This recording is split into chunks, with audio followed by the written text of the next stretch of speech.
Hey, this is Melissa and Janice with Beautifully Broken Authentically You Ministries, and we are going to have a conversation. I love those. But I think right now I want to read you something that has really been on my mind, and I want you to tell me your thoughts. That sounds great. We'd love to invite you into our conversation. We want to hear your thoughts. So hit the subscribe button or just leave us a comment. Please. Yes. We'd love hearing other people's opinions. All right. So I'm going to read this. Okay, you ready? I'm ready. I worked really hard on this. Just kidding. Shush. All right. Does anyone talk about when the promise is fulfilled? Regardless of the promise, it's hard to accept that I am loved so much. The struggle is over. However, I still feel like I am an Israelite on the other side of the Red Sea. That is so good for so short. I can't do that. Oh man. My head is swimming with all the thoughts. Okay. Well, I love the thought of the Israelites, because the Israelites were hot messes expresses, right? And they were always screwing up. But I can relate because they were always looking up in preparation for the enemy to come and take them back, right? Right. And so it's a lot about spiritual warfare. It's a lot about the things that we really want and we really think we need. And then, like, even if we have that thing, even if God saves us and rescues us and takes us out of our bondage, then, like, we still have a responsibility to what comes after that. You know? Yeah. Like, how do we live now? How are we going to live, especially if the enemy's coming and following us and we're looking up and we're seeing they're coming? Oh, but Moses is all like, oh, it's okay because you're not going to see them again, ever again. And you're like, what? They're right there. But then they get swallowed up in the sea. Like, what? Yeah, true. God has so many infinite ways of dealing with our enemy. And sometimes the enemy is ourselves. Most of the time the enemy is ourselves. Like, what? Like, because we make up all of these solutions to, okay, so we talked about physical solutions to spiritual problems. So we make up these physical solutions because we want something tangible, and we can't even imagine that it's going to be a spiritual solution. We can't imagine that God's going to just do what he does. Right. And he's and he's just going, I mean, because from day to day, I mean, we've seen it from hour to hour, from day to day. We don't know what's going to happen next, but we can get so caught up in the things that never happen because they're in our minds, like that's the only solution. We're feeding it. Yeah. Yeah. If we feed the negative thought, we manifest what we do.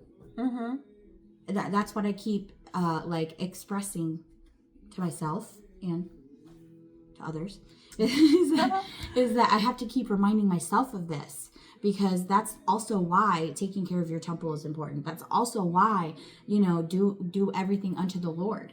That's everything we've been talking about, is because everything we do for the Lord has to come from a place of a pure heart. Right. Otherwise it doesn't count. Yeah, that's true. I mean, it's true. We think we think we have solutions and we think we have answers, and we have to be ready for God to change that and for God to change the direction, or for God to tell us another thing to do, because we're I don't know. Like, it's just a question that I just keep thinking about. I just keep thinking. And I mean, if we talk about the Israelites being hot messes expresses, right after the parting of the Red Sea, right after the enemies were swallowed up by the sea, like they still, they doubted God right after. Literally right after. They literally did. Yeah. And yet God still had so much love for them and still gave them chance and chance and chance and chance and chance, and even showed up in different miracles, because they just weren't seeing it. Yeah. And like he keeps trying to show up in our lives.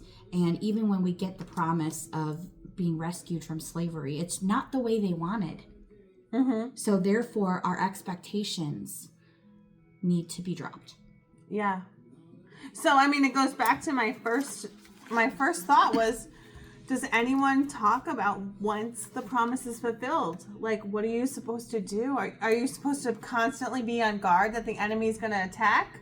Or are you going to just, like, enjoy what God has done for you? I mean, that's kind of where I'm struggling right now. It's like, okay, well, you know, for so long I was praying for a house and I didn't know what was going to happen, and now the promise is fulfilled. The house is beyond my expectations, beyond what I ever could even imagine, because it was from God. Yeah.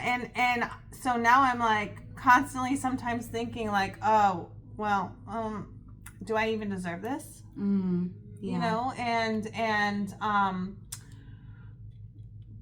but there's spiritual implications in the house itself, you know, Right. like I know that God has more purpose than what I even think, you know, Right. like he has, okay, so, you know, I've given you this house, now what are you going to do with it?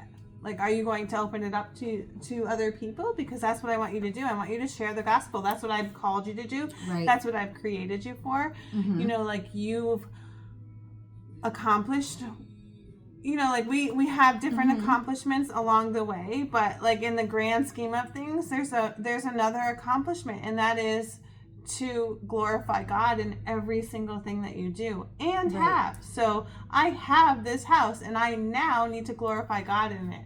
Yeah. So am I going to obey him or am I going to go ahead and just be like, no, I'm going to keep this all to myself?